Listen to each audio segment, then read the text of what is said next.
আমরা আছি সুনামগঞ্জের বিখ্যাত শিমুল বাগানে। অনেক বড় একটি এলাকা জুড়ে শুধু শিমুল গাছ এবং শিমুল গাছ।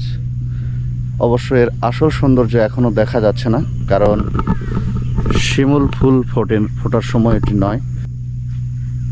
শিমুল ফুল ফোটার সময় গোটা এলাকায় যেন সৌন্দর্যের আগুন ধরে যায়।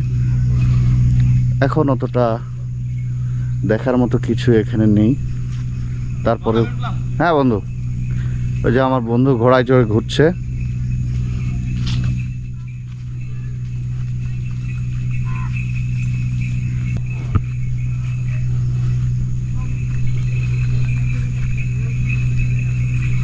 ঘোড়া যদি দৌড় দেয় রে, তাহলে বাঁচবি না। না ভাই উঠে যায় দেখ কি রে।